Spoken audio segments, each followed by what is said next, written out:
Hello বন্ধুরা, good morning, very very good morning.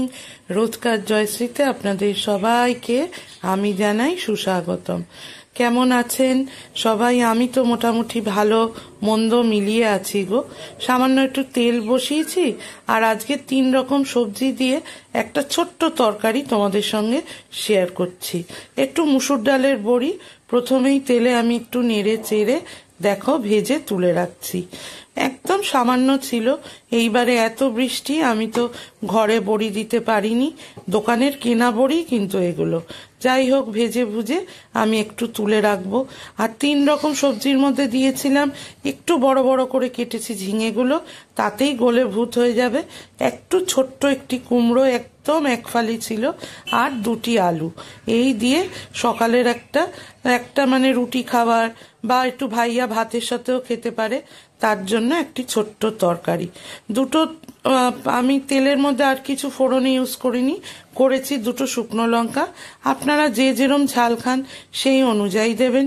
আর একটু 5 ফোড়ন শুকনো লঙ্কা ফোড়নে দেওয়ার পর সুন্দর করে যখন এই ফোড়নটির থেকে একটু স্মেল বেরালো, মানে প্রত্যেক ফোড়ন দেওয়ার পরেই দেখবেন সামান্য একটু গন্ধ বেরায়, তারপর আমি সবজিটাকে একসাথেই দিয়ে দিয়েছি।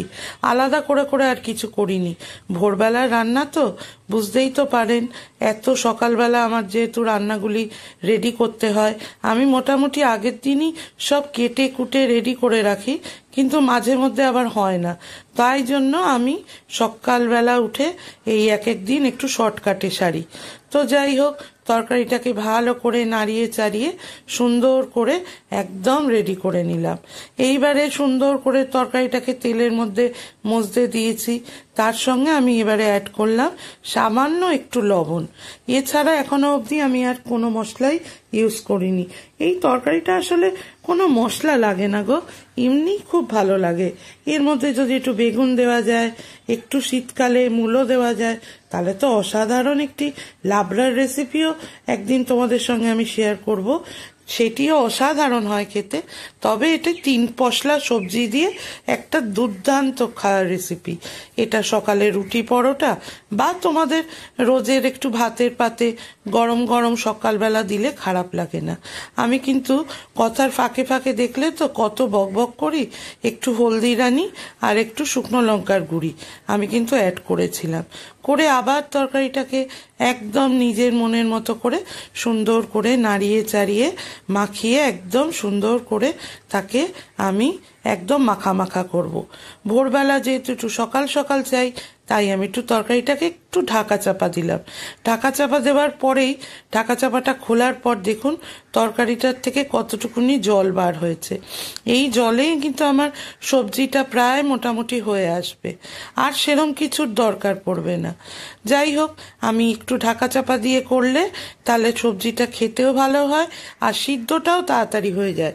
বিশেষ করে আলুগুলো আপনারা তো সবাই জানেন কুমড়ো আর ঝিঙে খুব সহজেই সিদ্ধ হয়। আমি এবারে অ্যাড করলাম আমার ভেজে রাখা মুসুর ডালের বড়িগুলো। এই তরকারিটা কিন্তু আর কোনো মশলা নেই, নুন হলুদ আর সামান্য একটু দেখুন কতখানি জল বার হয়েছে। 2-3টে কাঁচা লঙ্কা মাঝখান থেকে একটু ফাটিয়ে দিয়ে আমি দিয়ে দিয়েছি। আমি ঝাল কম খেতে পারি, আমার বাড়ির সবাই কিন্তু ঠিকঠাকই ঝাল খায়। তো যাই হোক, এই নিজের থেকেই কিন্তু তরকারিটাকে ঢাকা চাপা দিয়ে রান্না করতে করতে এইটুকু জল যতক্ষণ না শুকোয় আমি ততক্ষণ তরকারিটাকে নাড়াবো। আর এই তরকারিটায় আমি সামান্য একটু চিনি অ্যাড করেছি। আপনারা যারা একদম চিনি খেতে চান না তারা অ্যাভয়েড করবেন, আর যাদের ভালো লাগবে খেতে কিন্তু বেশ ভালো হয়। একটু চিনি দেওয়ার পর ঢাকা চাপা দিয়েছিলাম। ঢাকা চাপা দেওয়ার পরে একদম কাদা কাদা হয়ে গেছে তরকারিটা। এইবারে আমার নামিয়ে দেওয়ার পালা। এই তরকারিটা একদম সাধারণ কিন্তু খেতে অসাধারণ। কার কেমন লাগলো গো ভিডিওটা? ভালো লাগলে অবশ্যই লাইক শেয়ার কমেন্ট আর সাবস্ক্রাইব করে পাশে থেকো। টাটা।